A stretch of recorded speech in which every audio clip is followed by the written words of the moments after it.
Hello everyone, welcome to the course on the Indian polity series. और इस series के अंदर हम लोग एमसीक्यू बेस्ड प्रैक्टिस क्वेश्चंस की हेल्प से जो अलग अलग टॉपिक्स हैं उनको कवर कर रहे हैं यहाँ पर। आज हमारा जो टॉपिक रहने वाला है it is the preamble. Preamble को लेके जितने भी इंपॉर्टेंट क्वेश्चंस हैं, जो भी प्लॉजिबल क्वेश्चंस हैं जो एग्ज़ाम में आपको देखने को मिल सकते हैं, वो सारी क्वेश्चंस को हम लोग यहाँ पर डिस्कस करेंगे। तो let's start the discussion with the question number first. जो पहला क्वेश्चन है हमारे पास कुछ इस तरह है, consider the following statement with respect to the preamble of the constitution. Statement first, Indian constitution is being inspired by USA in terms of preamble of the constitution. Statement number 2, preamble is based on ideals of freedom fighters. Statement 3, it is the soul of the constitution. Statement 4, it provides a standard to examine and evaluate any law and action of the government. Which of the statement is or are correct? तो आपको correct statement यहाँ बताना है। तो first statement की बात करेंगे, Indian constitution is being inspired by USA in terms of preamble in the constitution. ये स्टेटमेंट बिल्कुल ठीक है। हमारा जो प्रियम्बल है it is being inspired by the constitution of USA, वहाँ से इंस्पायर्ड है। Next, preamble is based on ideals of freedom fighters. तो ये जो है स्टेटमेंट ये भी ठीक हो जाएगा। ये हमें कॉन्स्टिट्यूशन मेकर्स के जो आइडल्स हैं, उनके जो मोरल वैल्यूज़ हैं, उनकी जो फिलॉसफी है उसके बारे में अवेयर करता है। थर्ड स्टेटमेंट की बात करेंगे, it is the soul of the constitution. तो ये जो है ये भी स्टेटमेंट ठीक हो जाएगा। Preamble is often referred as soul of the constitution, gist of the constitution, vision document of the constitution, key to the constitution. तो इस तरह के जो एडजेक्टिव्स हैं वो हमें प्रियम्बल को लेके देखने को मिलते हैं अक्सर। फोर्थ स्टेटमेंट की बात करेंगे तो it provides a standard to examine and evaluate any law and action of the government. तो ये जो स्टेटमेंट है वो भी ठीक हो जाएगा। कोर्ट्स को मदद करता है प्रियम्बल का टेक्स्ट अलग अलग लॉज, अलग अलग एक्शंस को डिटरमिन करने के लिए कि वो कॉन्स्टिट्यूशन के स्पिरिट के साथ सिंक हैं कि नहीं। तो ऑल स्टेटमेंट्स आर करेक्ट। तो correct option is option D. Next question की अगर हम लोग बात करेंगे तो नेक्स्ट क्वेश्चन कुछ इस तरह है, preamble to the constitution is based on the. तो चार ऑप्शंस यहाँ पर दे रखे हैं। Preamble of the Nehru report produced in 1928, the government of India act 1935, objective resolutions moved in the constituent assembly in 1946, resolution passed in the Karachi session of 1931। So the correct option is C. बहुत ही basic question है, इसको हम कई बार discuss कर चुके हैं। तो ऑब्जेक्टिव रेजोल्यूशंस जो 30 दिसंबर 1946 को मूव किए थे पंडित जवाहरलाल नेहरू ने, और फाइनली यूनानिमसली उनको 22 जनवरी 1947 को पास कर दिया जाता है। तो उन ऑब्जेक्टिव रेजोल्यूशंस के ऊपर बेस्ड हमें हमारा प्रियम्बल देखने को मिलता है। So the correct option is सी।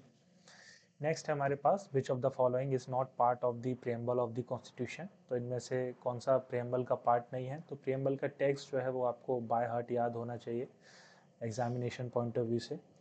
तो पहला जो ऑप्शन है सोशल जस्टिस, दूसरा ऑप्शन है लिबर्टी ऑफ वर्शिप, तीसरा ऑप्शन है इक्वालिटी ऑफ स्टेटस, और चौथा ऑप्शन है हमारे पास लिबर्टी ऑफ रिलीजन। तो हमने बताया है कि प्रियम्बल हमें अलग अलग तरह की इंफॉर्मेशन प्रोवाइड करता है और चार तरह के ऑब्जेक्टिव्स के बारे में प्रियम्बल हमें बताता है, जो कि कॉन्स्टिट्यूशन के ऑब्जेक्टिव्स हैं या स्टेट के ऑब्जेक्टिव होने चाहिए। जिसमें से पहला ऑब्जेक्टिव है जस्टिस को लेके। तो जस्टिस, तीन तरह का जस्टिस जो है it has been enshrined in the preamble, political, social and economic justice. तो स्टेट में ये जो ऑप्शन ए है वो ठीक हो जाएगा यहाँ पे, लेकिन यहाँ पर बताना है नॉट अ पार्ट। तो यहाँ पर जो सोशल जस्टिस है वो तो पार्ट है प्रियम्बल का, तो यहाँ हम टिक लगा देते हैं इसको। नेक्स्ट है हमारे पास लिबर्टी ऑफ वर्शिप। तो ये भी प्रियम्बल का पार्ट है। लिबर्टी के बारे में भी हमारा जो कॉन्स्टिट्यूशन है वो इंश्योर करता है हमारे सिटीजन्स को कि अलग अलग तरह की लिबर्टी यहाँ पर दी जाती है। Liberty of speech, liberty of expression, liberty of faith, belief and worship. तो इस तरह से वर्शिप की जो लिबर्टी है वो भी यहाँ पर दी जाती है, तो ये भी ठीक हो जाएगा। इक्वालिटी ऑफ स्टेटस, तो equality of status and opportunities, ये भी हमारा प्रियम्बल इंश्योर करता है सिटीजन्स को, तो ये भी यहाँ पर प्रियम्बल का पार्ट है। लेकिन लिबर्टी ऑफ रिलीजन जो है वो प्रियम्बल के अंदर हमें देखने को नहीं मिलती है। तो the correct option is option D. Next अगर हम लोग बात करेंगे, विच of the following terms does not find a mention in the preamble of the constitution of India. तो आपको बताना है कि इनमें से कौन सा टर्म जो है प्रियम्बल का पार्ट नहीं है।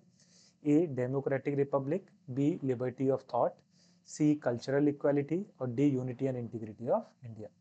तो अगर आपको टेक्स्ट याद है प्रियम्बल का तो बड़ी इजीली आप इस क्वेश्चन को सॉल्व कर सकते हैं। Option A democratic Republic, of course it is the part of the preamble. ये हमें हमारे नेचर के स्टेट, जो हमारा स्टेट है उसके नेचर के बारे में बताता है। स्टेटमेंट नंबर या ऑप्शन नंबर बी की बात करेंगे, लिबर्टी ऑफ थॉट, तो ये भी प्रियम्बल का पार्ट है। अगर सी की बात करेंगे कल्चरल इक्वलिटी, तो ये प्रियम्बल का पार्ट नहीं है, it is not part of the preamble. Unity and integrity जो है वो भी प्रियम्बल का पार्ट हमें देखने को मिलता है। तो ए, बी और सी जो है ये प्रियम्बल का पार्ट है, लेकिन सी जो है वो कल्चरल इक्वालिटी, ऐसी कोई इक्वालिटी प्रियम्बल इंश्योर जो है इंश्योर नहीं करता है। तो सी यहाँ पर करेक्ट ऑप्शन हो जाएगा। नेक्स्ट है हमारे पास, consider the following statement with respect to the objectives of the constitution. तो यहाँ पर चार जो फैक्टर्स हैं वो हमें देखने को मिलते हैं। ए, पॉलिटिकल जस्टिस, सेकंड है लिबर्टी ऑफ फेथ, थर्ड है इक्वालिटी ऑफ अपॉर्चुनिटी और फोर्थ है डिग्निटी ऑफ द इंडिविजुअल। तो आपको बताना है कि इनमें से कौन सा ऑब्जेक्टिव जो है हमारा कॉन्स्टिट्यूशन इंश्योर करता है सिटीजन्स को लेके। करेक्ट कोड यहाँ पर दे रखे हैं, आपको करेक्ट कोड चूज़ करना है, only one and three, only 1 2 3 या 1 2 3 एंड 4। तो पॉलिटिकल जस्टिस, बिल्कुल जैसा कि हमने डिस्कस किया कि तीन तरह का जस्टिस इंश्योर करता है हमारा कॉन्स्टिट्यूशन सिटीजन्स को लेके, political, economic and social. Liberty of faith, ये भी ऑब्जेक्टिव है हमारे कॉन्स्टिट्यूशन का। Liberty of faith, belief, worship, है ना, स्पीच, एक्सप्रेशन एट्सेट्रा, इस तरह की लिबर्टी इंश्योर करता है हमारा कॉन्स्टिट्यूशन सिटीजन्स को लेके। नेक्स्ट अगर हम लोग बात करेंगे इक्वालिटी ऑफ अपॉर्चुनिटीज़, तो ये भी यहाँ पर हमारा जो कॉन्स्टिट्यूशन है इंश्योर करता है सिटीजन्स को लेके। डिग्निटी ऑफ द इंडिविजुअल, तो ये भी प्रियम्बल का पार्ट है और ये भी ऑब्जेक्टिव हमारा जो कॉन्स्टिट्यूशन है वो इंश्योर करता है सिटीजन्स के लिए। तो चारों ही यहाँ पर करेक्ट ऑप्शन दे रखे हैं हमें। तो the correct option is D, 1 2 3 4। ये चारों ही ऑब्जेक्टिव्स जो हैं हमारा कॉन्स्टिट्यूशन इंश्योर करता है सिटीजन्स को लेके। नेक्स्ट क्वेश्चन की बात करेंगे, consider the following statement about the preamble of the constitution. यहाँ पर भी तीन स्टेटमेंट हमें दे रखे हैं, हमें बताना है which of the above statement is और आर करेक्ट। पहला स्टेटमेंट है the preamble is the source of authority to the constitution, तो ये स्टेटमेंट गलत हो जाएगा। प्रियम्बल कोई सोर्स ऑफ अथॉरिटी नहीं है, ना ही ये किसी अथॉरिटी के ऊपर कोई रेस्ट्रिक्शंस लगाता है। ये एक तरह से बस विजन डॉक्यूमेंट है, तो कोई सोर्स ऑफ अथॉरिटी नहीं है। फर्स्ट स्टेटमेंट गलत हो जाएगा। It defines the nature of the state, तो नेचर, स्टेट का जो नेचर है उसको डिफाइन करता है प्रियम्बल, बिल्कुल डिफाइन करता है। 5 एडजेक्टिव्स जो हमें प्रियम्बल के अंदर देखने को मिलते हैं, sovereign, socialist, secular, democratic, Republic, ये स्टेट के नेचर को हमें बताते हैं। It presents objectives and vision of the constitution, बिल्कुल ये कॉन्स्टिट्यूशन का ऑब्जेक्टिव्स और विजन बताता है। 4 तरह के objectives particularly, justice, liberty, equality, fraternity. तो 2 and 3 is the correct statement. First जो है यहाँ पर इनकरेक्ट हो जाएगा, so the correct option is B. Next है हमारे पास, preamble is used by the courts in constitutional interpretation because statement first, it contains the objective and philosophy of the constitutional makers, तो ये ठीक है, ये यही करता है। It is the source of all constitutional power and limitations on authority of the government. ये statement गलत हो जाएगा, जैसा कि अभी हमने डिस्कस किया, ना तो कॉन्स्टिट्यूशन कोई सोर्स ऑफ अथॉरिटी है और ना ही ये किसी तरह की रेस्ट्रिक्शंस लगाता है किसी अथॉरिटी के पावर के ऊपर।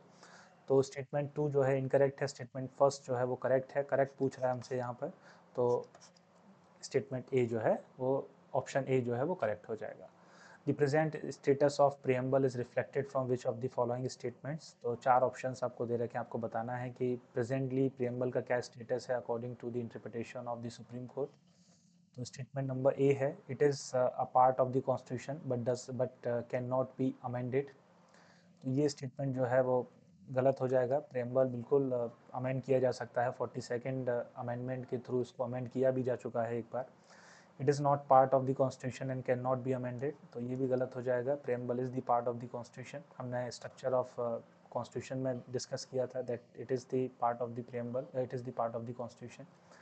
It is a part of the constitution and can be amended, तो ये स्टेटमेंट ठीक लग रहा है, लेकिन फोर्थ स्टेटमेंट भी हम लोग पढ़ेंगे एक बार। It is not a part of the constitution but can be amended, तो ये भी गलत हो जाएगा। So the correct option is C, preamble is according to the recent interpretation of the Supreme Court.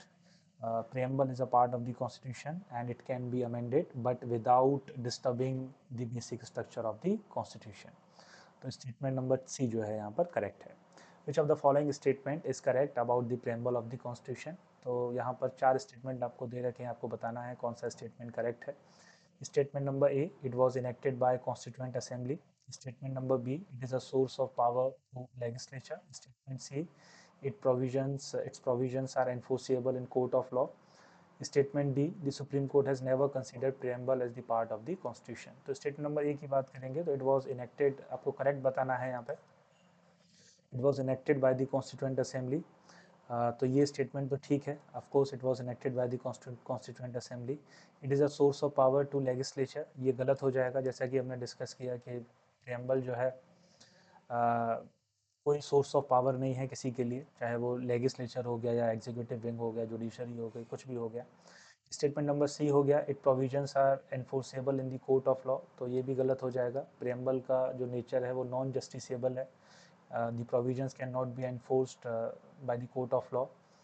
D हो जाएगा, the supreme court has never consider preamble as part of the constitution, ये गलत हो जाएगा। केशव नंदा भारती केस में supreme court ने preamble को constitution का पार्ट माना है, बाद में LIC केस में भी सुप्रीम कोर्ट ने प्रियम्बल को कॉन्स्टिट्यूशन का पार्ट माना है, और इस तरह से बी सी डी जो है वो इनकरेक्ट हैं और ए जो है वो करेक्ट स्टेटमेंट हो जाएगा। So the correct option is ए।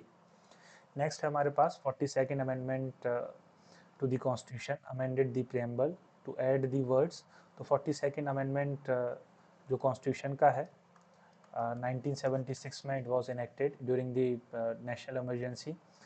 तो यहाँ पर बताना है कि कौन से जो वर्ड्स हैं वो यहाँ पर ऐड किए गए थे कॉन्स्टिट्यूशन के अंदर through this amendment, 42nd amendment. Sovereign and secular, sovereign और सोशलिस्ट, सोशलिस्ट और secular, fraternity and, so the correct option is socialist and secular. तीन टर्म्स यहाँ ऐड किए जाते हैं इस अमेंडमेंट के साथ। पहला जो टर्म था इट वाज सोशलिस्ट, दूसरा जो टर्म है इट वाज सेकुलर, और तीसरा जो टर्म है इट वाज इंटीग्रिटी। यही दो टर्म जो हैं ये नेचर में ऐड किए जाते हैं स्टेट के नेचर को बताने के लिए, वहीं इंटीग्रिटी जो है ये ऑब्जेक्टिव्स में ऐड किया जाता है। तो ये तीन टर्म्स हमें इनका एडिशन देखने को मिलता है, इनका इंक्लूजन देखने को मिलता है through 42nd constitutional amendment act 1976। Next हम अगर हम लोग बात करेंगे who called preamble as horoscope of the constitution, N.A. Palkhivala, Ernest Barker, K.M. Munshi, none of the above और more than one of the above. So the correct option is C, K.M. Munshi. K.M. Munshi ने preamble को horoscope बताया है constitution का। बहुत ही basic question है ये सी। इस तरह के क्वेश्चन जनरली PCS एग्जाम में पूछे जाते हैं, तो आप थोड़ा सा रिफ्रेश करके जाएंगे इस तरह के स्टेटमेंट्स को। नेक्स्ट क्वेश्चन है हमारे पास, कंसिडर द फॉलोइंग स्टेटमेंट। एक असर्शन दे रखा है और उसके बाद उसका रीजन दे रखा है, आपको बताना है, you have to choose the select correct code. Assertion A की अगर हम लोग बात करेंगे, preamble of the constitution can be amended by the parliament. ये असर्शन दे रखा है, preamble of the constitution can be amended by the parliament, और रीजन इसका दे रखा है preamble is justiciable in nature. तो preamble of the constitution can be amended by parliament, ये तो ठीक है कि प्रियम्बल को अमेंड किया जा सकता है, वह पार्लियामेंट लॉ बनाता है, इसको लेकर कॉन्स्टिट्यूशन अमेंडमेंट लेके आता है, एक बार अमेंड किया भी जा चुका है। लेकिन इसका मतलब ये इसलिए नहीं किया जा सकता क्योंकि प्रियम्बल जस्टिसिएबल नेचर का है। ये रीज़न जो है ये बिल्कुल गलत है, तो ये स्टेटमेंट ही गलत है, रीज़न भी गलत है, स्टेटमेंट भी गलत है।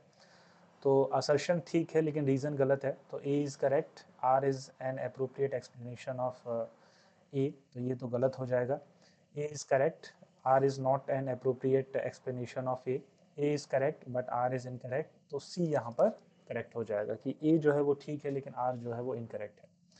नेक्स्ट है हमारे पास the term sovereignty means, sovereignty का क्या मतलब है। तीन ऑप्शंस यहाँ पर दे रखे हैं, तीन स्टेटमेंट यहाँ दे रखे हैं, आपको बताना है कौन से स्टेटमेंट ठीक है सोवर्निटी को लेके। A, India can not join any international organisation, तो ये गलत हो जाएगा, ऐसी बात नहीं है, सोवर्निटी का मतलब ये नहीं है। सोवर्निटी का मतलब है India is free to take any kind of decisions related to internal and external affairs. तो स्टेटमेंट फर्स्ट जो है गलत है, no international law can be bound on India, ये स्टेटमेंट भी गलत हो जाएगा, क्योंकि अगर इंडिया किसी ट्रीटी का पार्ट बनता है, इंडिया किसी ऑर्गेनाइजेशन का पार्ट बनता है, तो उसके जो डिसीजंस हैं वो इंडिया के ऊपर बाउंड रहेंगे। नेक्स्ट होगा no external power can dictate the government of India. तो ये ठीक है, India is completely free to take external as well as internal decisions, और कोई एक्सटर्नल पावर उसको डिक्टेट नहीं कर सकती है। तो ऑप्शन सी जो है यहाँ पर करेक्ट ऑप्शन है, सिर्फ स्टेटमेंट नंबर 3 जो है करेक्ट है, बाकी 1 और 2 आर इनकरेक्ट। नेक्स्ट है हमारे पास पॉपुलर सोवर्निटी को लेके यहाँ पर क्वेश्चन पूछा गया है। Popular sovereignty implies first statement people are the ultimate source of the authority of the government. तो ये स्टेटमेंट ठीक लग रहा है। A reason can be declared sovereign by wish of the people, ये स्टेटमेंट गलत लग रहा है। पॉपुलर सोवरेनिटी का मतलब है people are the ultimate source of the authority of the government. तो करेक्ट यहाँ पर पूछ रहा है, तो ए ऑप्शन ए जो है यहाँ पर करेक्ट ऑप्शन है। नेक्स्ट है हमारे पास which of the following can be considered valid under the Indian concept of secularism. तो सेकुलरिज्म को लेके कौन सा स्टेटमेंट ठीक है आपको बताना है। इंडियन कॉन्सेप्ट में I state not promoting officially any particular religion, तो ये ठीक है, ऑफिशियली किसी स्टेट किसी पर्टिकुलर रिलीजन को स्टेट जो है वो प्रमोट नहीं करेगा।